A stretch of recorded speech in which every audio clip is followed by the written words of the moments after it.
Ya'at'e meaning hello or greetings. My name is Dr. Evangeline Parsons Yazzie. I taught the Navajo language, culture, and history for 24 years at Northern Arizona University. The photographs you will see within this presentation are some of the ones that appear throughout our Navajo language textbook. For the textbook, I purposely selected pictures of old Navajo life and ones of recent Navajo life so as to reach out to 3 generations of Navajo people, which are the students, their parents, and their grandparents and elders. I come before you to represent our Navajo language textbook titled Dine Bizaad Binahoo'aah, Rediscovering the Navajo Language, a textbook which I co-authored with Dr. Margaret Spies, a linguist with whom I had been working for 13 years when the writing of the textbook began. I am proud to state that I am the primary author of our textbook. I deeply appreciate the opportunity to present our textbook for adoption, and I am truly honored to be presenting to you the New Mexico Public Education Department, specifically the Textbook Adoption Committee. The first adoption of our textbook by the New Mexico State Department of Education occurred in 2008, which made national and international news. It was the first time in the history of the United States that a state adopted an American Indian language textbook to be included in the state's curriculum. I will be eternally grateful to your great state for having done so. Your state continues to be the only state in the nation that has honored our beautiful language. Before I go any further, I need to introduce myself in my own language because I am in the presence of my elder, the Navajo language, and as a courtesy to any Navajo person who is here. Adona nishliniki e tu'yetlini nishlindo maideshkijni e bashishchin. Ado tachi ni e dashache nana totach ni e dashanala. Akut ego e astan nishlin. I am of the water flows together people, and I am born for the Coyote Pass people. My maternal grandfathers are of the red running into the water people. My paternal grandfathers are of the Bitterwater people. It is in this way that I am a Navajo woman. American Indians are running out of time. Our respective languages have moved from maintenance mode into preservation mode. Our children are missing out on the sounds of our respective languages, our traditional stories, our teaching, and our words of love and encouragement because they do not speak their native language. At one time, the Navajo language was considered to be a language that was safe because it had a large population of speakers.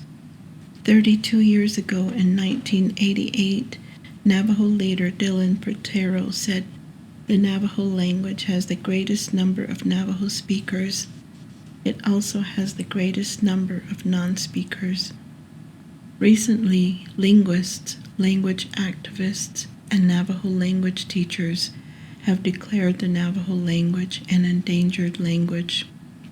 The Navajo language has become an endangered language because it is not spoken by children anymore. The writing of this textbook became my contribution to my elder being the Navajo language. You may wonder why my co-author and I decided to write a textbook whose intended audiences are high school and college students. I remembered the words of Dr. Joshua Fishman, a social linguist who has studied the health of languages all over the world, and in a speech he said, "If you want to revive a language, begin among the ones who are of childbearing age. They will be the ones who will decide to transmit the language to their children." You may find it interesting to know that the 2010 U.S. Census reported the Navajo population at 332,129. The U.S. Census further showed the highest number of Navajos fell into two age groups. The first is the 0 to 9 age group, and the second is the 10 to 19 age group.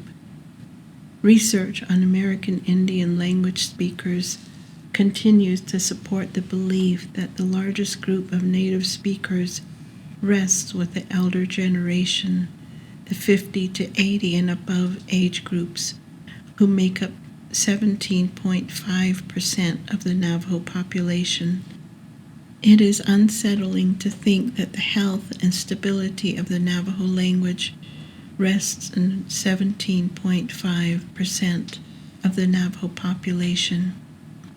The U.S. Census also reported 153,323 Navajos live on the Navajo Reservation, and 178,806 Navajos live off of the reservation.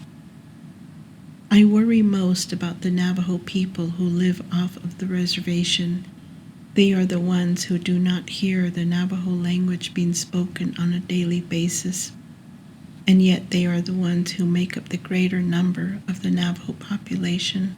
In 1994, when I was collecting data for my doctoral dissertation, in which I focused upon the reasons for Navajo language loss, I found Navajo elders place their hope in the schools as the place where their grandchildren will learn the Navajo language. Currently, as I move around in Navajo circles, my Navajo elders continue to look to the educational institutions for the survival of our language. On a happier note, I am proud to report that many of my former students have told me they are speaking to their children in Navajo because they want their children to know the beauty of their Navajo language. The communicative approach is the methodology I chose to guide the writing of our textbook. The communicative approach was developed by D.A. Wilkins, a British linguist, around 1972. There are many components to the communicative approach. Here are but a few. First, communicative competence is a goal of the communicative approach. Second, this approach addresses all four language skills, which are listening, speaking, reading, and writing. And with this approach, language and communication are integrated. I was working on my master's degree in 1989 when I came across the communicative approach. At the time, I was studying various language teaching methods. I was so excited to come across this approach because the communicative approach is similar to the way a language is successfully transmitted from parent to child and from grandparent to grandchildren.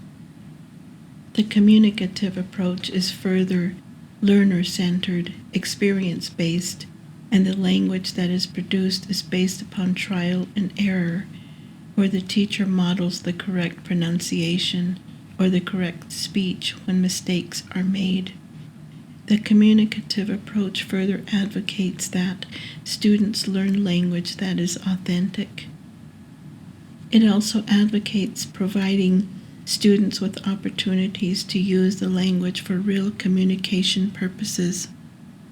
The communicative approach also advocates that the production of language should be based upon situations, in our case, historical and cultural situations. It further maintains that mistakes are a natural part of communication. In our textbook, we have embedded the communicative approach in each chapter in the following ways.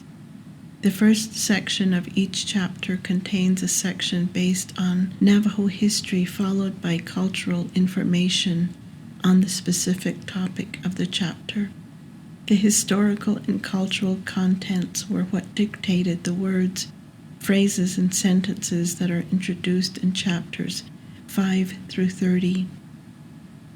There were occasions when the parent of several of my students contacted me and told me they were learning the language and the historical and cultural content right alongside their child.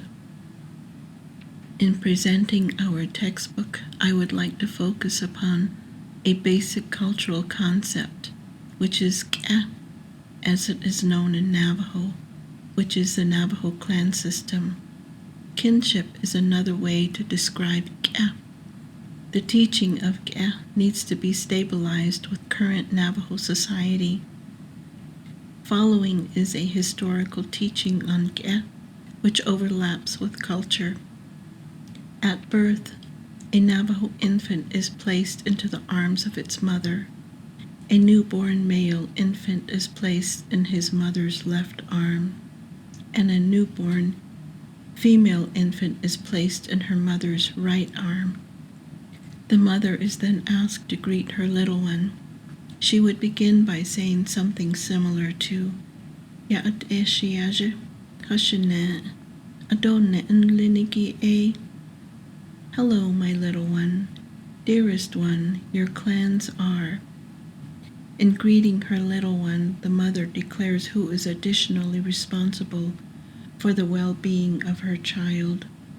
The mother concludes with Kut'ego shiyajinle. In this way, you are my little one. Navajo elders declare the Navajo language remained among us when mothers spoke that greeting to their little ones in Navajo, where the first words a newborn infant heard was a beautiful greeting. Nowadays, it is the doctor who announces in English, "It's a girl," or "It's a boy." These days, there is no greeting of the little one. That is why our language is leaving us, Navajo elders tell us. K'ah is a basic teaching that needs to be stabilized within our current Navajo society. It is one of the major cultural concepts that used to be transmitted from parent to child. I have faith in our Navajo young people. Therefore, it is important that they receive this type of instruction in a Navajo language classroom. K'ah promotes self-control, social control, peace, unity, a sense of belonging. It also heightens within a person a respect for other peoples and the environment, and K'ah promotes security and order. What person would not want these attributes existing around them? The Navajo language is a verb-based language.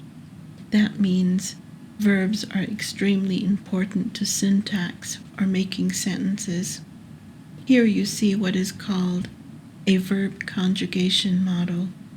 We introduce all of our verbs throughout the textbook using this model because it introduces the student to the many forms of the verbs that state who is doing the action, how many people are doing the action, and the tense of the verb, past, present, or future. In this verb conjugation model that appears in this slide, we are introducing the verb yinishye, I am called, or my name is. The Navajo clan system is a concept students enjoy learning about. Students once shy about declaring their clan affiliation are more accepting and appreciative of their own clan affiliation, which instills a sense of pride within them. Chapter 7 of our textbook deals with K'ah. This chapter contains all the clans and holds an introduction students can follow, and it also helps a person learn how people are related to them through the clan system. In teaching students the proper Navajo introduction, they are asked to first find out what their mother's clan is, which is the same clan as theirs. Next, they find out their father's clan. Their maternal grandfather's clan is declared next, and the clan of their paternal grandfather is then identified in the fourth spot. The students then place their clans in a chart like the one shown in the lower portion of this slide. Non-Navajo students are not left out. They are given clans to promote understanding and for the sake of participation. Here is the Navajo clan chart as it is presented in our Navajo language textbook. Once students spend a couple of weeks studying the Navajo clan system, they are not so intimidated by it any longer. As one looks at this clan chart closely, they will see elements of the environment represented in the name of various clans. Elements such as water, animals, plants, and other Indian nations. Through the teaching of the Navajo clan system, young people are taught to respect these various elements that are found in one's environment. Therefore, the Navajo clan system fosters within young people the sense of being a caretaker of the environment. This slide illustrates how students are guided through their introduction of themselves and Navajo as they follow this format. For the duration of the semester or school year, students are asked to introduce themselves by reciting their clan affiliation in class presentations. Their introduction reflects these basic components of a traditional Navajo introduction of oneself. This slide contains a chart that guides the student in expanding upon their introduction by including the names of their parents, as well as their parents' place of residence. This additional information allows the students to use the verbs that I presented in an earlier slide. Or the Navajo clan system nurtures a basic form of wujo, or peace, that all Navajo people should strive for. Nurtures the peace that should take place in one's home and between family and clan members. Further bestows upon a person a sense of unity, security, self-control, and heightens a sense of belonging among the members of a family, clan, or social group. In striving for unity and belonging, the members of the family, clan, or social group increase their sense of responsibility for one another's well-being and for that of the environment.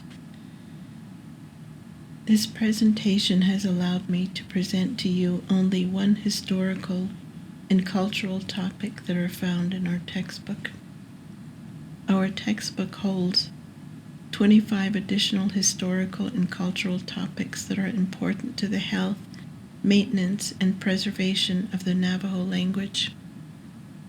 In conclusion, I respectfully ask of you to honor my elder, the Navajo language, by once again adopting our Dine Bizaad Binahoo'aah, Rediscovering the Navajo language textbook, so our young people may continue to learn from a textbook that represents the beautiful world of my Navajo elders. Students will further learn from a textbook that is based upon the well-rounded communicative approach, and also learn from a book that is accompanied by a workbook and a correlated teacher's edition. I humbly ask you to honor my elder, the Navajo language whose health is in jeopardy. With the loss of our respective American Indian languages, our world is becoming smaller. Help our elder remain on the path to regain its health. My Navajo elders and Navajo parents and the students studying the Navajo language will be grateful to you for honoring their elder by once again adopting our Navajo language textbook. You were the first state in our great nation to adopt our textbook to be used in the schools, and it was a great honor. Honor our Navajo language a third time. Thank you for giving me this opportunity. It is an honor to represent my elder, the Navajo language. To begin using the Teacher's Edition, simply insert the disc into your computer. Format. Wait for the Dine Bizaad icon to appear on your desktop screen. Click on the Dine Bizaad icon to open a window containing the Teacher's Edition PDF file. Click on the PDF file titled Navajo Language Textbook Teacher's Guide and begin using the Teacher's Edition.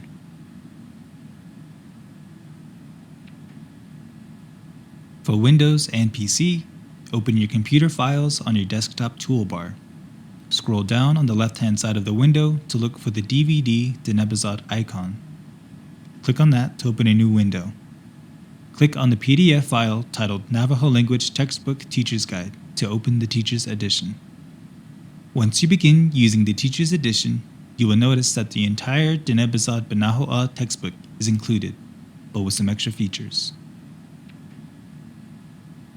First off, there is a pacing guide located on pages 14 to 21 to help you pace your teaching. Also included in the Teacher's Edition are sample lesson plans located on pages 23 and 24 for you to refer to when creating your own lesson plans. Next, we have included Arizona and New Mexico state standard correlations to help you keep track of your teaching objectives. The New Mexico state standard correlations are located on pages 31 to 37. When getting into the textbook section of the Teacher's Edition, you will notice that goals and objectives have been included at the start of every chapter. The objectives are written in general terms to allow the teacher the freedom to tweak each lesson to facilitate your students' learning. To keep in line with providing you with a teaching guide, we have color-coded the statements and the directions that appear on the sides of the Teacher's Edition pages. These are notes to you, the teacher. The statements that appear in red are notes to the teacher to aid with teaching each lesson. The statements that appear in green are suggested activities you can do with your students. The statements that appear in blue are to tell you which assignments in the workbook correspond to the information studied in the textbook. You will also notice the little boxes that appear near the actual text in the textbook. These numbers are also color-coded and correspond to the statements and the directions that appear on the side of the text. When using Form F, it is important to understand the abbreviations of the Teacher's Edition, textbook, and the workbook. TE refers to the Teacher's Edition. T refers to the textbook. WB stands for workbook. We here at Solana Bookshelf thank you for using the Dine Bizaad teaching and learning materials, and we wish you the best in your teaching endeavors.